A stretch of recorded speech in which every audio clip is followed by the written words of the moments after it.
coming after this young man. Thank you for having me, and thank you for everyone who made this grant possible.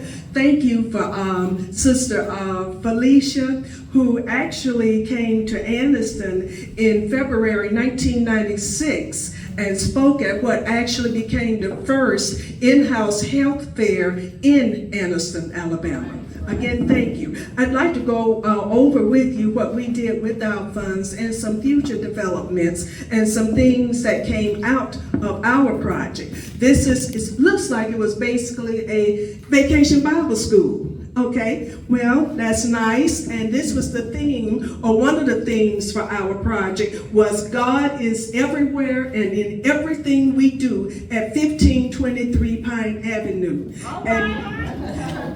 And you'll see why we said that, because God is even in the baby alligators, isn't he? Yeah. Yes, he is. We certainly hope he is. We are around them. But our mission is to ultimately make disciples of Christ for the transformation of the world. Let me see this. Okay.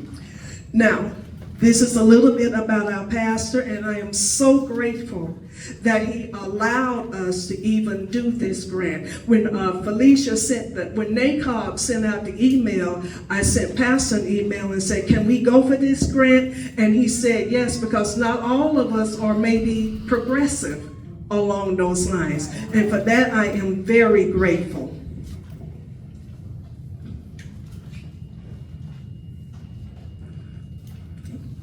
Now, this is introduction and purpose. Are there any Joshuas or Calebs in the house?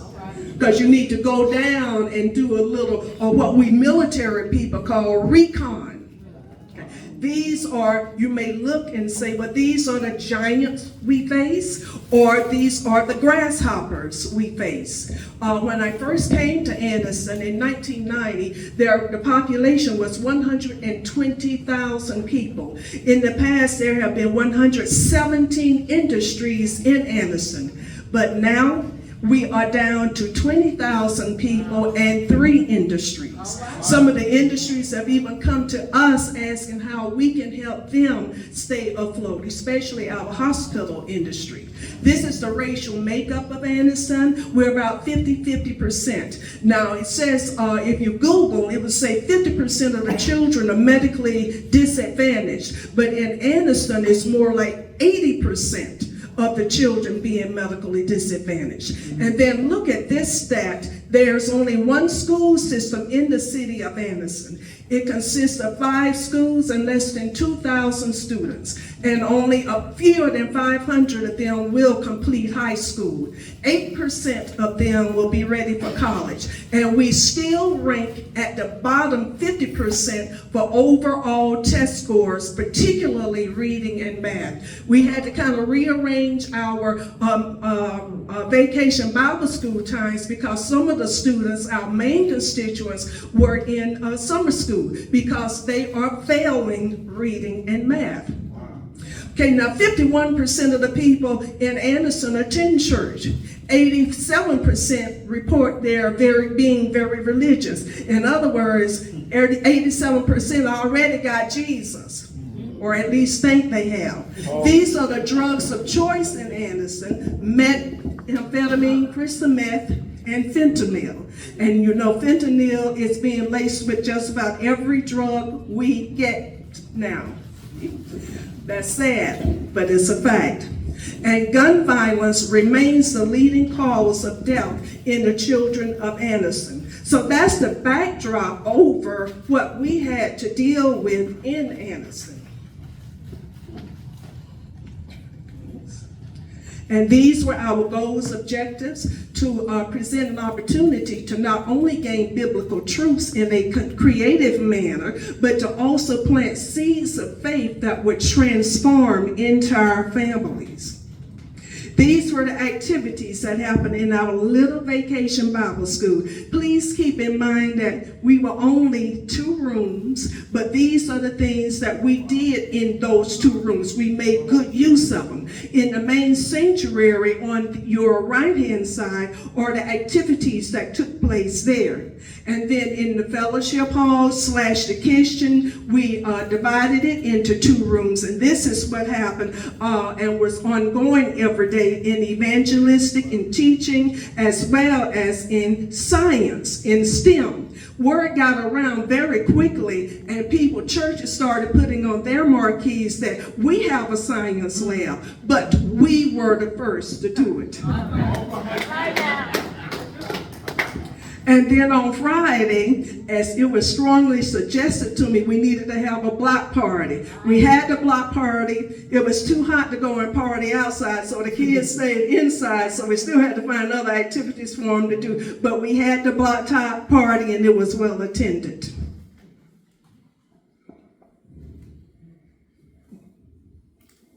This is the timeline of the events. For the purposes of the grant, you would need to know this. As we finish, let's look at some of the outcomes. These are the things that happen as a matter of having Vacation Bible School. Well, one of our speakers was a detective. So with the children that attended, there was an increase in trust in law enforcement, which is desperately needed in America nowadays. And somehow the detective had the students literally eating out of his hands, which I really liked.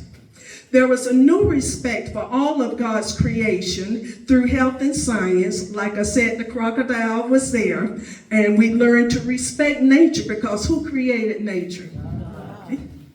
And there was an immediate investment of money and resources in our family. So, Sister Felicia, not only did we utilize the grant properly, I should hope, but we actually had donations come in as a result of our receiving the grant. Ministries were uniting and furthering the kingdom. And then there's one other thing that occurred as a result of us having the grant and having the Vacation Bible School. I hope that you will approve it. Okay, how many of you are familiar with the Reach Out and Read initiative? How many of you have children or grandchildren? Okay, now when they go to the doctor's office, they should each receive a book at every visit. Is that happening in your community?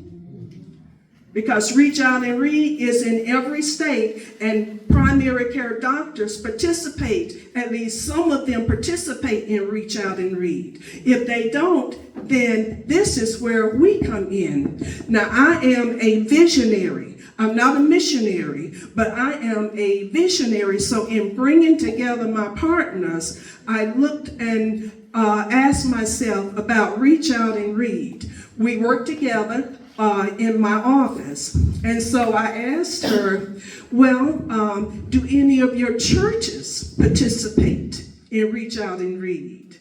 And she said, no. I said, well, have you ever considered this? And she said, that sounds like a good idea to involve the churches in Reach Out and Read to try and raise the test scores of all of our students in the United States of America. My point is, Pine Avenue is the first church to be recognized as part of the faith-based initiative partnering with the national organization Reach Out and Read.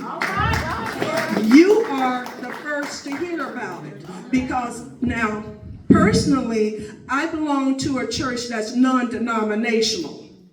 Okay, now organizational-wise, that's different, but I believe the Church of God is the first non-denominational church. Okay, you may not agree with me. And we are the first to do one other thing, which you will have to agree with, is that the only way D.S. Warner and some of the other progenitors of our faith could make any money was through the writing of tracts and books. And that's actually how we got Warner Press. Through the writing of the songs and the writing of the tracts, for which I'm very grateful for. So for me, it's about coming full circle in doing this and involving the church in continuing to inspire people on how to read and how to improve their test scores. And these are the long-term impacts. And these are our metrics. Budget. And then finally, this is our sustainable plan through community partnerships. We're already in communication with the politicians. Those are our colleges. We're surrounded by 3 colleges, as well as other healthcare providers and other hospitals, of which I am faculty. And then all of the VPS presenters agreed to come back, and we hope to expand this program through the usual Vacation Bible School, becoming a summer program, but even more importantly, the Church of God getting the word out that we are the first faith-based initiative to be associated with the Reach Out and Read national organization.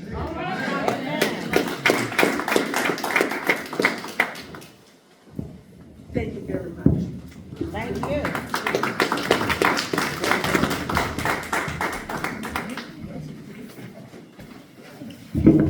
Come on, can we give her another hand clap?